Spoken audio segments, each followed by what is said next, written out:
Question 1 à 4. Conversation avec dessin. Vous allez entendre des conversations entre deux personnes. Indiquez à quel dessin correspond chaque conversation. Conversation 1. Question 1.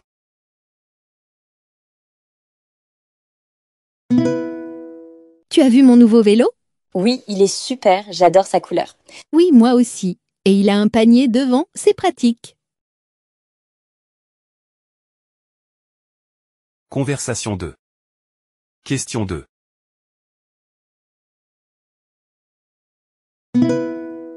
Tu veux aller où en vacances cette année? Je pense à un endroit calme à la campagne, où je peux bien profiter de la nature. Conversation 3. Question 3.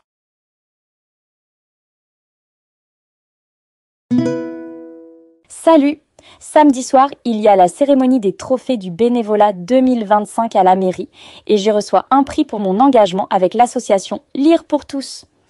Ça me ferait plaisir que tu m'accompagnes? Tu serais disponible? Félicitations! Oui, je suis libre samedi soir, je viendrai avec plaisir. Ça doit être une belle reconnaissance pour tout ton travail. Conversation 4. Question 4.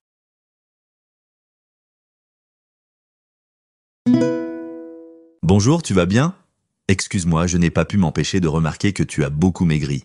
Tu pourrais me dire comment tu as fait? Bien sûr, j'ai simplement intégré le saut à la corde dans ma routine quotidienne. C'est une activité très efficace pour perdre du poids rapidement. Question 5 à 8. Annonce publique. Vous allez entendre des annonces publiques. Écoutez chacune des annonces et répondez à la question. Annonce 1. Question 5.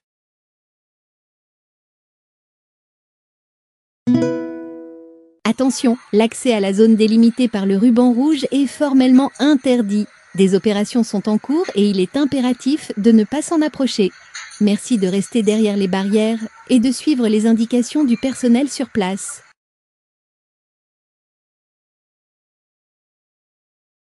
Annonce 2. Question 6.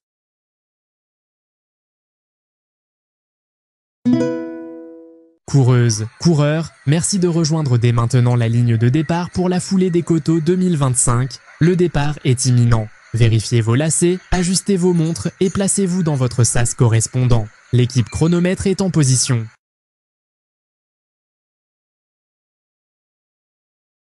Annonce 3. Question 7.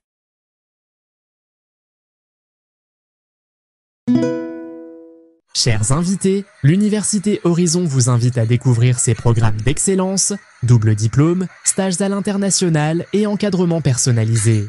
Pour plus d'informations et un entretien individuel, nous vous attendons dès maintenant au stand A12.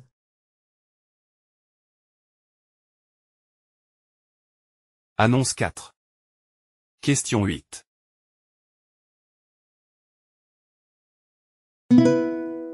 Chers lecteurs, la bibliothèque vous rappelle de garder le silence pour le confort de tous. Pensez à mettre vos téléphones en mode silencieux. Merci et bonne lecture.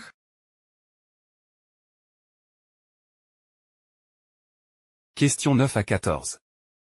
Message sur répondeur téléphonique. Vous allez entendre des messages sur répondeur. Écoutez chaque message et répondez à la question. Message 1. Question 9.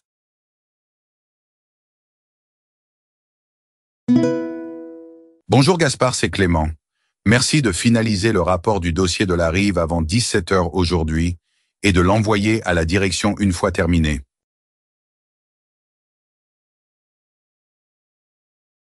Message 2. Question 10.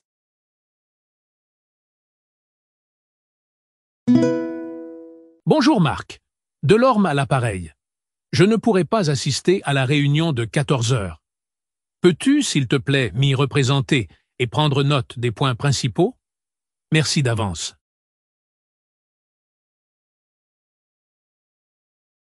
Message 3. Question 11.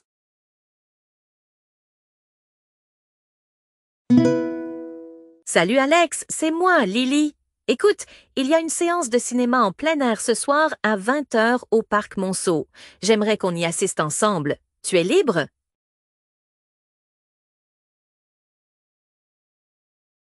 Message 4. Question 12.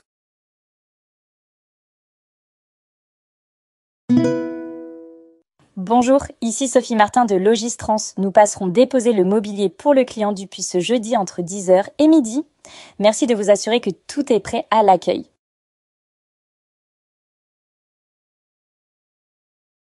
Message 5. Question 13.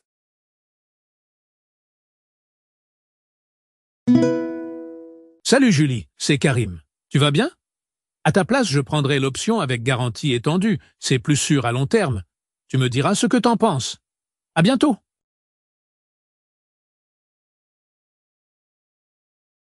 Message 6. Question 14.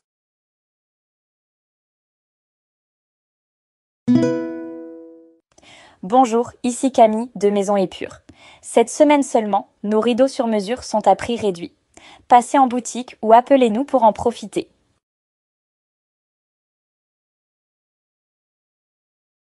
Question 15 à 20. Micro-trottoir. Micro-trottoir 1. Vous allez entendre 3 personnes répondre à la question suivante. Pensez-vous qu'il soit facile de s'intégrer à l'étranger? Indiquez si la personne interrogée. A. Pense que c'est facile. B. Pense que c'est difficile. C. Pense que c'est relatif. D. Ne se prononce pas. Personne 1. Question 15. Oui, je pense que s'intégrer à l'étranger, c'est tout à fait naturel quand on est ouvert, curieux, et qu'on fait l'effort de rencontrer les gens. Avec Internet, les réseaux sociaux et les communautés locales, on trouve vite ses repères et on se sent chez soi.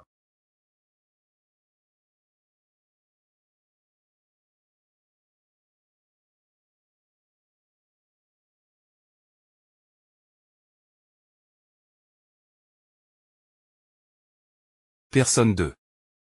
Question 16. Ça dépend vraiment de plein de choses. Par exemple, quand je suis partie en Espagne, j'ai adoré l'ambiance et j'ai vite trouvé ma place.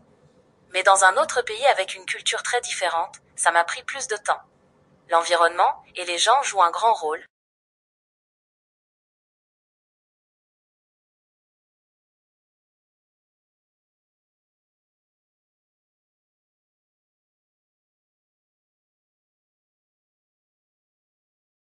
Personne 3.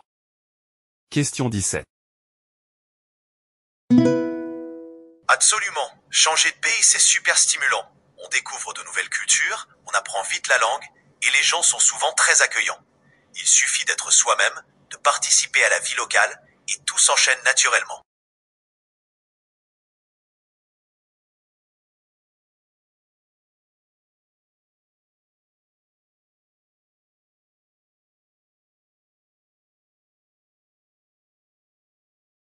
Micro-trottoir 2. Vous allez entendre 3 personnes répondre à la question suivante. Êtes-vous pour l'interdiction complète des fast-food dans les villes? Indiquez si la personne interrogée. A. Est pour à 100%. B. Est moyennement pour. C. Est totalement contre. D. N'a pas d'avis sur la question. Personne 1. Question 18. Je pense que ce serait bien de limiter les fast-foods, surtout près des écoles, pour encourager une alimentation plus saine. Mais quant à les interdire complètement, ce serait trop extrême, car certaines personnes en dépendent pour des repas rapides et pas chers.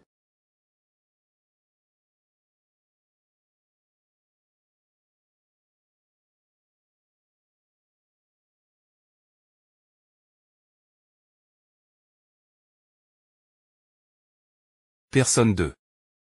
Question 19. À mon avis, ce ne serait pas judicieux d'interdire complètement les fast-foods parce qu'ils offrent une solution pratique pour les gens qui n'ont pas le temps ou beaucoup d'argent. Chacun devrait avoir la liberté de choisir ce qu'il veut manger, tant que c'est dans le respect des règles d'hygiène.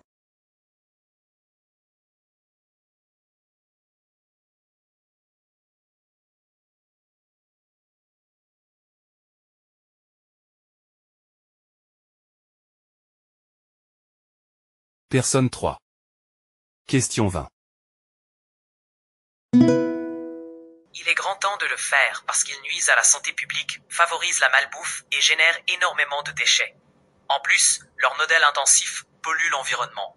En fait, on gagnerait à encourager une alimentation locale, durable et équilibrée.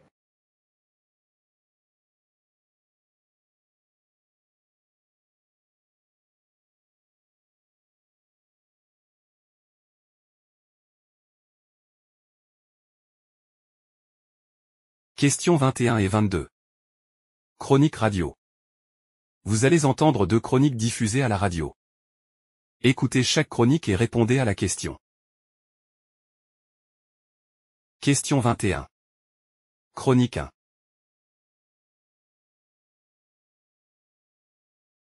Vous êtes-vous déjà retrouvé dans un café, à chercher une table, toutes occupées, parfois depuis des heures, par des clients qui sirotent un café froid devant leur ordinateur? Ce phénomène, de plus en plus courant, met les restaurateurs dans l'embarras. Louer un espace, payer le personnel, chauffer la salle, tout ça coûte cher. Alors quand un client monopolise une table pendant 3 heures pour un expresso à 2 €, l'impact économique est réel. Bien sûr, tout le monde aime travailler dans un endroit agréable, mais il y a une limite. Certains établissements fixent désormais un temps maximum ou imposent une consommation minimum. Une mesure qui peut sembler stricte, mais qui vise à préserver l'équilibre entre hospitalité et viabilité économique. Alors la prochaine fois, pensons à ceux qui attendent. Et à ceux qui font tourner la boutique.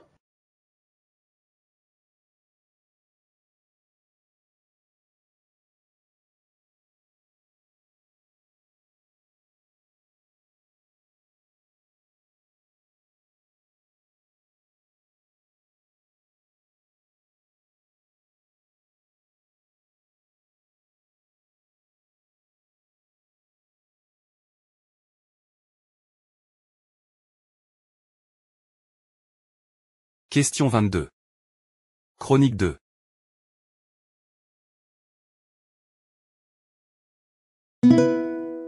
À Saint-Laurent-du-Bois, petit village du sud-ouest, l'innovation bourdonne. Littéralement, ici, des apiculteurs et des ingénieurs locaux ont lancé un projet unique. Utiliser des drones pour surveiller la santé des ruches.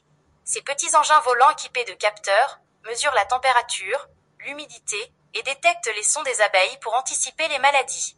Résultat, une apiculture plus précise, moins invasive, et surtout, un taux de survie des colonies qui explose.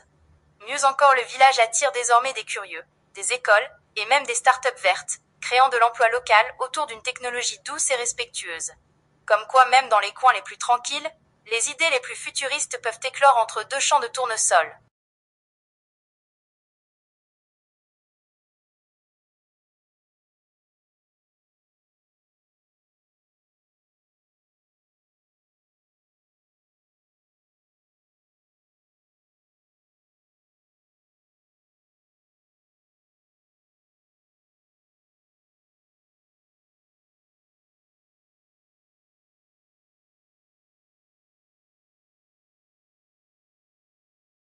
Questions 23 à 28.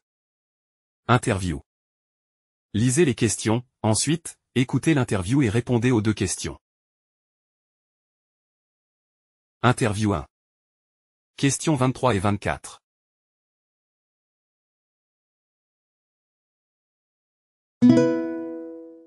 Julie Bélanger, bonjour. Bonjour. Pourquoi les jeunes ont-ils du mal à trouver un emploi de qualité? Je pense que les jeunes ont de la misère à trouver un emploi de qualité parce qu'il y a énormément de compétition sur le marché. Il y a la précarité en emploi et les jeunes vivent aussi beaucoup de discrimination par rapport à leur âge, par rapport à leur... il y a des gens qui font partie de groupes racialisés. Donc, ils vivent beaucoup de discrimination, mais il y a aussi de la précarité en emploi avec la crise économique. Donc, il y a un manque à ce niveau-là. Et le réseautage aussi, si on connaît les gens dans certains domaines, on a plus de chances à se trouver un emploi. Donc, C'est un marché qui est très compétitif en ce moment sur le marché du travail et ça l'affecte. Un marché de plus en plus complexe, mais on voit de plus en plus d'employeurs qui exigent à des jeunes d'avoir une petite expérience lorsqu'ils sortent des universités ou même du secondaire. Mais il n'y a pas d'école d'expérience. Que devraient faire ces jeunes finalement? Moi, je conseille souvent aux jeunes de faire du bénévolat sur des conseils d'administration, par exemple. Ça peut, il y a toujours des organismes qui cherchent des personnes pour siéger sur des conseils d'administration. Et je pense que c'est une belle place pour développer de l'expérience pertinente sur le marché du travail avec des responsabilités qui vont être très similaires à ce qu'ils vont expérimenter sur le marché du travail. Donc, c'est du bénévolat, mais en même temps, c'est très bien, c'est un apprentissage excellent.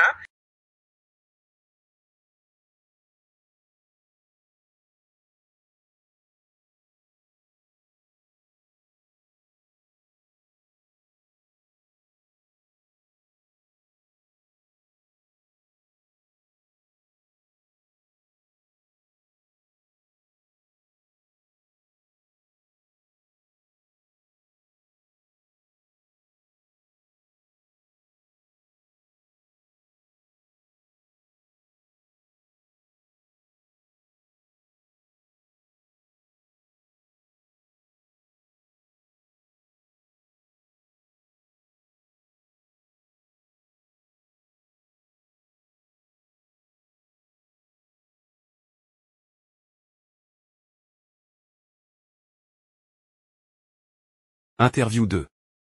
Questions 25 et 26.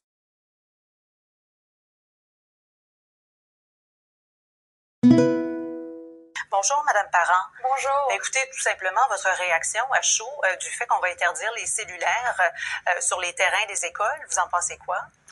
Ben, je pense que les équipes écoles sont assez satisfaites en général de ça. J'ai une belle pensée pour les jeunes, pour qui c'est peut-être un coup dur. Ça reste quand même une approche, qu'on soit d'accord ou pas, qui est paternaliste. Hein, qu'on arrive aux jeunes puis on leur dit, on sait ce qui est bon pour votre bien-être, on vous retire une partie de votre autonomie et on retire les téléphones. Donc, tu sais, si j'ai un message pour les équipes écoles, les professeurs, les personnes qui travaillent en milieu scolaire ou même les parents, c'est d'ouvrir la conversation avec les jeunes, comment ils se sentent devant ça, pas tout de suite être en mode rationnel, mais d'être dans l'écoute. Puis aussi, ben pour nous, les décideurs, les personnes responsables du bien-être des jeunes, de se rappeler que cette interdiction-là, c'est un début du gouvernement, mais ce n'est pas une garantie que les jeunes vont aller bien, que c'est la fin de la crise de santé mentale non plus. Oui, c'est vrai, ne pas tenir pour acquis que ça va régler tous les problèmes.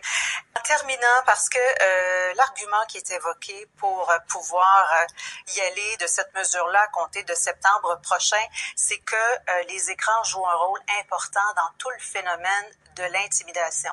Est-ce que vous le constatez, vous faites vous-même ce constat-là? Quelle est la part de responsabilité des écrans dans ce phénomène de l'intimidation à l'école? Pour l'intimidation, j'ai une phrase qui va résumer, ce n'est pas parce qu'on enlève les téléphones des écoles qu'on enlève les problèmes associés aux téléphones des écoles. Les jeunes vont rester connectés le soir, ils vont rester connectés les fins de semaine. Ça fait partie de leur pratique et les profs et les écoles le savent que dans leur mur, ils règlent des problématiques qui arrivent le soir et les fins de semaine. Donc pour ça, il faut continuer de miser sur l'éducation.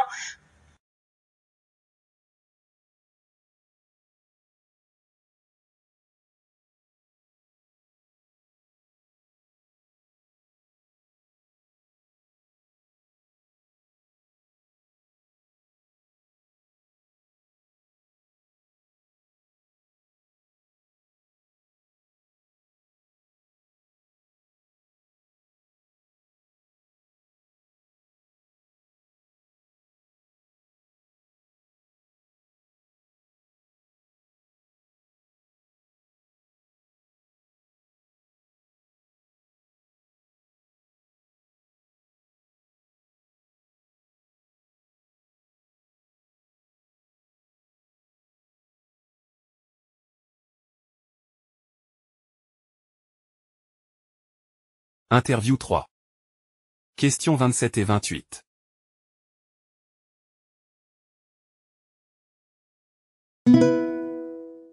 Bonjour Antoine Fouché. Bonjour. Et merci d'être avec nous pour ce livre passionnant. C'est, paraît-il, le livre de chevet de bon nombre de politiques, c'est vrai ça ?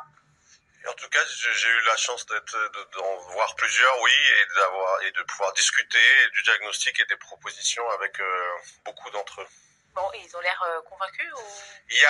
Ça dépend il y a deux parties dans le livre. Il y a une partie diagnostic, une partie proposition. Sur la partie diagnostic, assez, ou même quasi complètement, et ce qui est une bonne nouvelle, parce que c'est quand même, c'est pas ni démagogique, ni excessif, ni populiste de dire que le travail ne paye plus dans notre pays, ce qui est pas évident encore il y a 3-4 ans quand on disait ça. Après, les propositions, évidemment, elles ont un coût électoral, et donc il faut ensuite réussir à avoir une stratégie électorale qui permette que le travail paye davantage, et c'est pas si facile que ça. Et on va évoquer ces solutions dans un instant, mais d'abord ce constat, le travail ne paye plus. Pour la première fois, écrivez-vous, depuis 1945, travailler ne permet plus à la grande majorité des travailleurs de changer de niveau de vie. Pourquoi et comment l'expliquez-vous ? Alors, c'est la première fois au sens où on est à quelques chiffres, peut-être 0,8% du pouvoir d'achat depuis 15 ans, en évolution annuelle. C'était 2% la génération d'avant, 5% la génération d'avant. Donc c'est ça qui permet de dire que depuis 45, on améliore plus son niveau de vie en travaillant, quel que soit son revenu. Ça vaut pour tout revenu. C'est vrai pour ceux qui gagnent peu d'argent, pardon de le dire comme ça, mais jusqu'à 1400 € net par mois, vous êtes dans le premier décile. Puis le dernier décile, c'est-à-dire les 10% des Français qui gagnent le plus d'argent à partir de 4000 € net par mois, pour eux aussi depuis 15 ans, ils vivent à peu près de la même manière qu'il y a 15 ans. En fait, on doublait son niveau de vie en 15 ans de travail dans les années 50, 60, 70, et aujourd'hui, il faudrait plus de 80 ans de travail pour vivre 2 fois mieux. Pour vivre 2 fois mieux, c'est ça qui est nouveau. Alors attention, ça veut pas dire que le niveau de vie baisse. Ouais. Le niveau de vie ne baisse pas, mais ce qui change, c'est qu'il n'augmente plus pour les gens qui travaillent.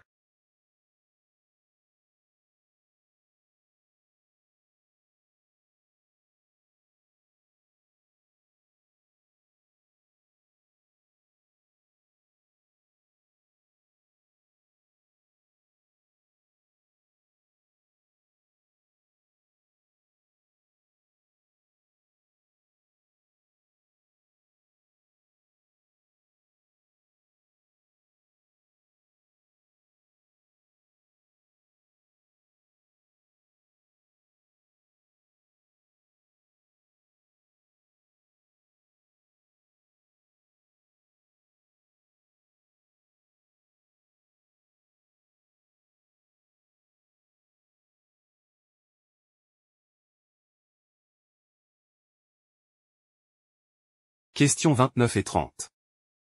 Reportage radio. Vous allez entendre un reportage radio. Écoutez-le et répondez aux 2 questions.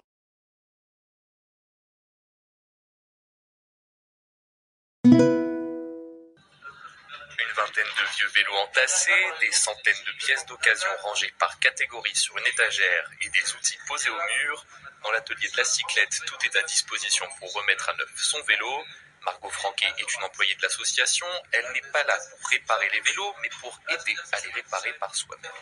Dans l'atelier, quand les adhérents viennent, les gens viennent, ils peuvent venir et en autonomie réparer leur vélo s'ils n'ont pas besoin de nous et on n'a pas besoin d'aller les aider. Ils peuvent aussi nous appeler. Il y a pas mal de gens qui ont besoin d'aide en fait la première fois qu'ils viennent. En échange d'une adhésion de 30 € par an, de 15 pour les étudiants, les cyclistes peuvent venir réparer eux-mêmes leurs 2 roues en utilisant des pièces récupérées. Pour Margot, ils ont tout à gagner à savoir réviser eux-mêmes leur vélo. Ouais, la réparation d'un vélo, quand on apprend à le faire soi-même, ça a un intérêt hyper pédagogique. On sait ce qui se passe dessus. Un intérêt économique, c'est imbattable. On ne peut pas avoir moins cher que sa propre main-d'œuvre. Et les pièces détachées aussi, elles sont à des prix imbattables puisqu'elles sont à prix libre. Les cheveux attachés à la va-vite, Agnesa, 23 ans, est une cycliste aguerrie. Elle possède 3 vélos différents et vient modifier celui qui lui sert pour ses trajets en ville, un vieux vélo de course orange fluo.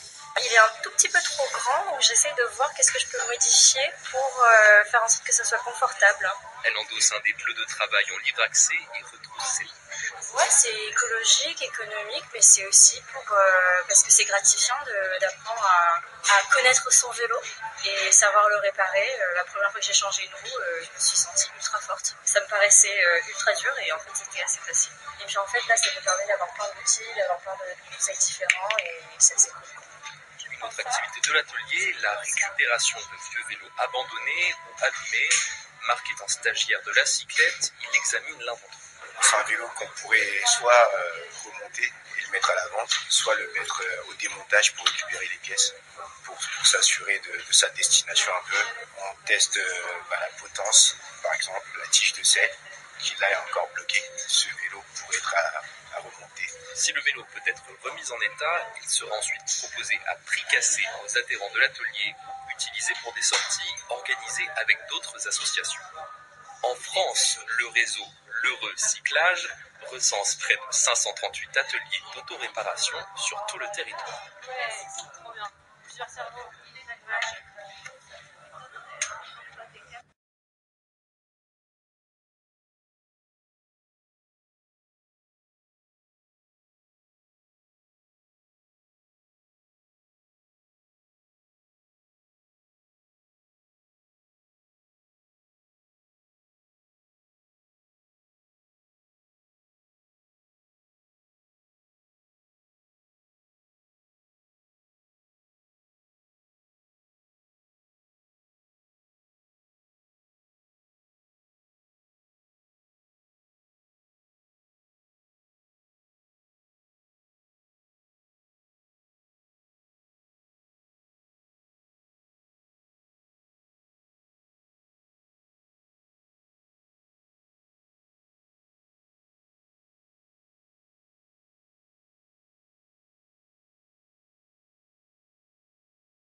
Questions 31 à 40.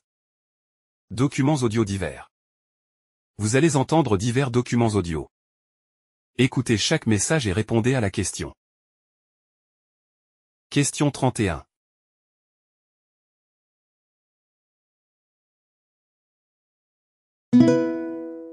Aujourd'hui, je vous emmène à l'hôpital Georges Pompidou de Paris rencontrer des soignants d'un nouveau genre, puisqu'ils ne prescrivent pas de médicaments aux patients, mais de la poésie et de la musique. Je ne pouvais pas passer à côté de ça sans vous en parler. Je trouve ce projet absolument magnifique. Ça s'appelle les consultations poétiques. C'est porté par le théâtre de la ville. Et l'idée, c'est vraiment d'amener la poésie au plus près des gens et de tisser des liens de proximité entre les artistes et la population.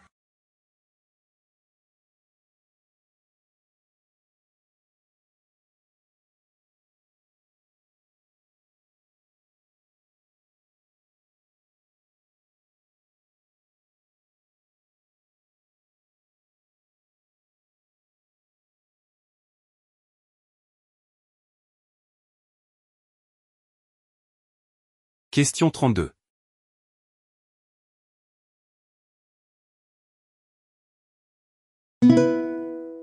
Aller chez le vétérinaire peut coûter très cher et la facture des propriétaires d'animaux ne cesse d'augmenter. Face à cette hausse, plusieurs choisissent donc d'avoir recours à des assurances. Selon le rapport annuel 2024 de la North American Pet Health Insurance Association, le nombre total d'animaux de compagnie assurés au pays a augmenté de 7,2% en un an. Au Canada, les primes moyennes pour une couverture accident et maladie s'élèvent à 89 $ par mois pour un chien et 46 $ par mois pour un chat. Pour une couverture accident seulement, le coût mensuel moyen est de 22 $ pour un chien et 18 $ pour un chat.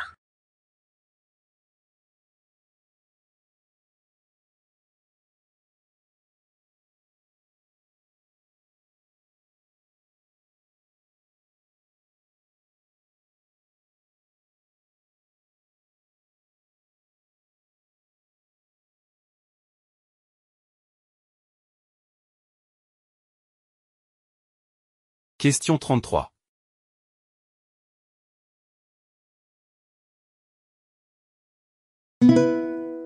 Partons maintenant au Japon avec ce phénomène à peine croyable. Là-bas, 20% des plus de 65 ans vivent en dessous du seuil de pauvreté.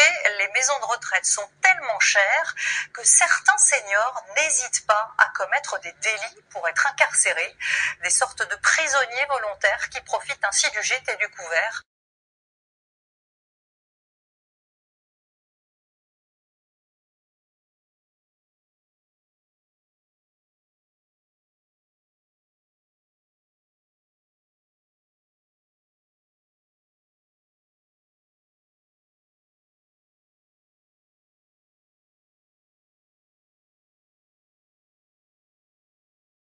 Question 34.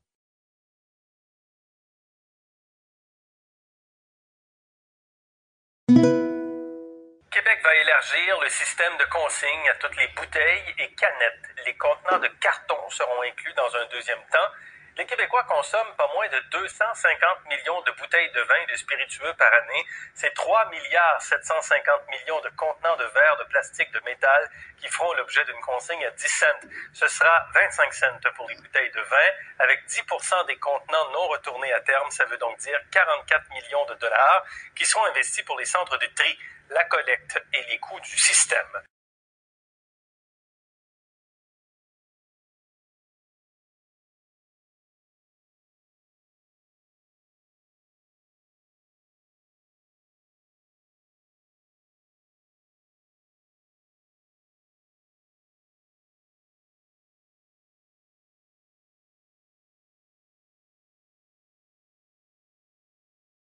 Question 35.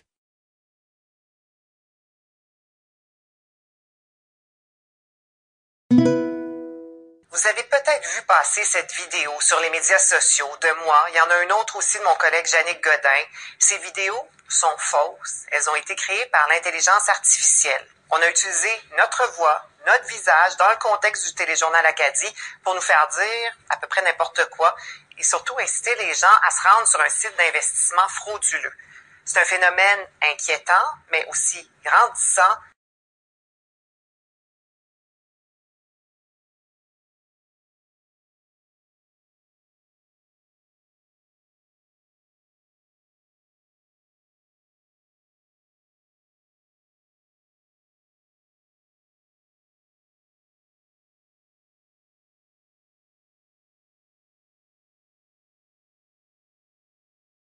Question 36.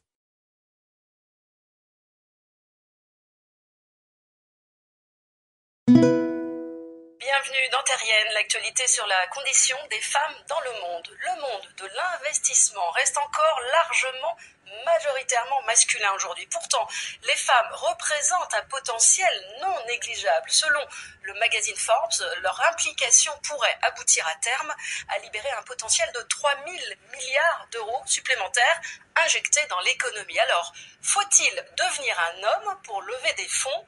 Dans une campagne sur les réseaux sociaux du collectif Sista, un logiciel grimait les femmes en hommes pour pointer justement les difficultés d'accéder au financement quand on est une femme. Un constat toujours d'actualité aujourd'hui, comme le dénonce Elisabeth Moreno, ancienne ministre de l'égalité femmes-hommes en France, et aujourd'hui à la tête elle-même d'un fonds d'investissement.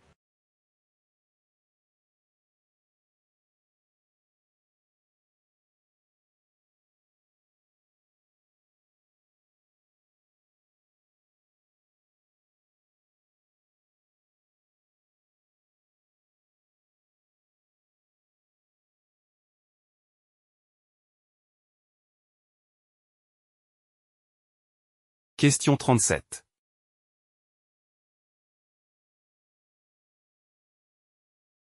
Depuis plus de 3 ans, Amina Garcia vit un cauchemar.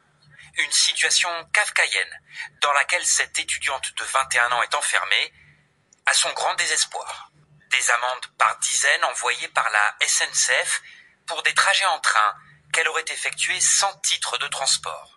Amina n'a jamais effectué le moindre de ses voyages et ne sait d'ailleurs toujours pas comment son identité a été volée. Les amendes, elles, continuent de s'accumuler. La jeune femme a déposé plainte à 12 reprises. Aucune plainte n'a abouti, la justice expliquant n'avoir jamais pu retrouver ces usurpateurs. Au commissariat, certains policiers lui ont proposé une solution pour le moins déroutante. Les autorités estiment qu'environ 200 000 personnes se font voler leur identité chaque année, un chiffre en augmentation. La faute souvent au tout digital qui nous pousse à régulièrement envoyer numériquement nos documents. Les arnaques sont légion sur la toile et votre passeport ou permis de conduire peuvent très vite tomber entre des mains malhonnêtes.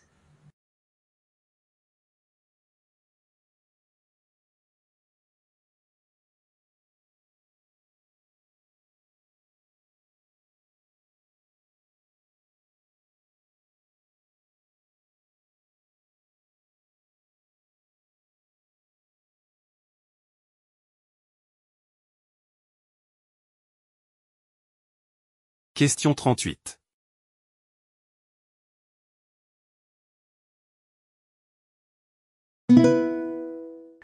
maintenant 4 ans, il pollue les sols de la campagne mosellane. Des centaines de tonnes de déchets, de gravats venus de Belgique, déposés là par un vaste réseau qui a ainsi souillé plus d'une dizaine de communes françaises. Dans cette affaire hors norme, 9 personnes sont jugées à Lille depuis ce matin. Comment était organisé ce trafic de déchets? C'est le plus du 20h. À l'ouverture du procès aujourd'hui, Johnny Demeter, le principal prévenu, fait profil bas. L'homme originaire de région parisienne se présentait comme courtier en déchets. Il dit aujourd'hui tout regretter.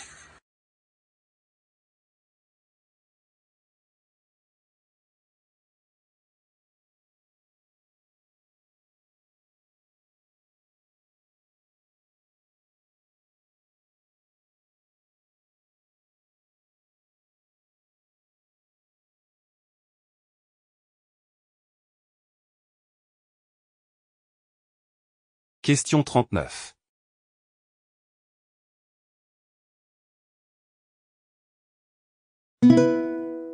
Je prends un moment aujourd'hui pour vous rappeler quelque chose d'essentiel.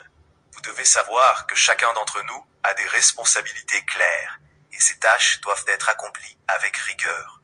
Malheureusement, ces dernières semaines, j'ai constaté des retards, un manque d'implication, et ce n'est plus acceptable. Pour votre gouverne, l'entreprise traverse une période difficile. Si nous ne nous mobilisons pas immédiatement, cela met en péril notre avenir collectif. Je vous demande donc un engagement total, une amélioration immédiate et une prise de conscience. On n'a plus le luxe de l'à peu près. Ensemble, on peut redresser la barre, mais cela commence maintenant.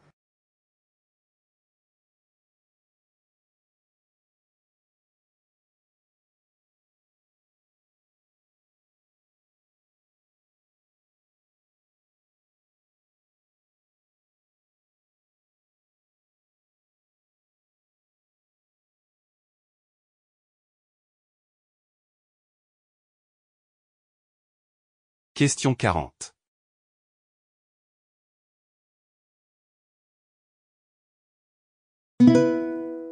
Après une période de moratoire de 3 mois accordée aux conducteurs pour se mettre en conformité, l'heure n'est plus à la sensibilisation. Dès le lundi 2 juin 2025, tout conducteur de véhicules affectés au transport public de personnes opérant en zone urbaine, périurbaine et rurale devra obligatoirement porter un badge sécurisé d'identification. C'est l'essentiel d'un communiqué signé le 26 mai dernier par le ministre Jean-Ernest Ngalle-Bibeye, tout récemment rendu public. Cette décision s'inscrit dans un contexte de prolifération incontrôlée des acteurs du transport, en particulier les mototaxis et les véhicules de transport en commun. La majorité exerçant hors cadre légal, notamment en matière d'identification. Adossée au décret numéro 2022/8802 du 10 octobre 2022, cette mesure vise à organiser, sécuriser et professionnaliser le secteur du transport public au Cameroun. Il est donc dit qu'à compter du 2 juin, tout conducteur non identifié sera considéré comme clandestin et des sanctions fermes seront appliquées par les forces de l'ordre et les services du ministère.